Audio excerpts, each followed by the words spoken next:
কৃষি ও আইসিটি খাতের উদ্যোক্তাদের পুঁজি সরবরাহ প্রকল্প ইইএফ তহবিল থেকে ঋণ প্রাপ্তি সহজ করার ঘোষণা দিয়েছেন বাংলাদেশ ব্যাংকের গভর্নর ডক্টর আতিউর রহমান। জাতীয় ক্রীড়া পরিষদ মিলনায়তনে আইসিবি ইইএফ ফান্ড উদ্যোক্তা সম্মেলনে তিনি এই ঘোষণা দেন। গভর্নর বলেন, সব খাতে ঋণ প্রাপ্তি আরও সহজ করার জন্য নীতিমালা সংশোধনের উদ্যোগ নেওয়া হবে। আরিফ হোসেন জানাচ্ছেন বিস্তারিত।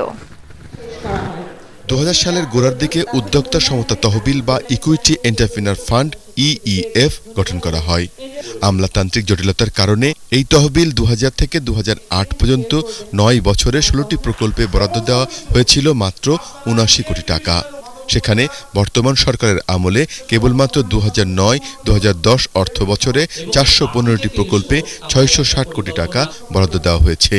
এই তথ্য তুলে ধরে বাংলাদেশ ব্যাংকের গভর্নর বলেন, সরকার উদ্যোক্তা সৃষ্টির জন্য এই তহবিল গঠন করেছে, তাই আরও সহজে ঋণ প্রাপ্তির জন্য প্রয়োজনে নীতিমালা সংশোধন করা হবে বলেও তিনি জানান।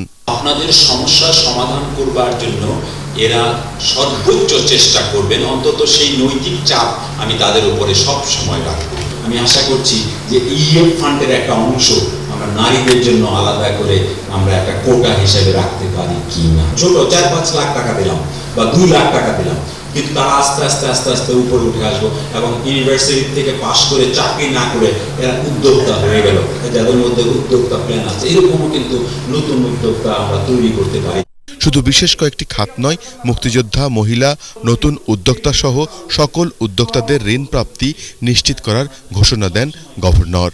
অনুষ্ঠানে ইইএফ ফান্ডের উদ্যোক্তারা এই তহবিল প্রাপ্তির বিড়ম্বনা তথ্য তুলে ধরে ভবিষ্যতে এ ধরনের অনিয়ম রোধে বাস্তবমুখী পদক্ষেপ গ্রহণের দাবি জানান।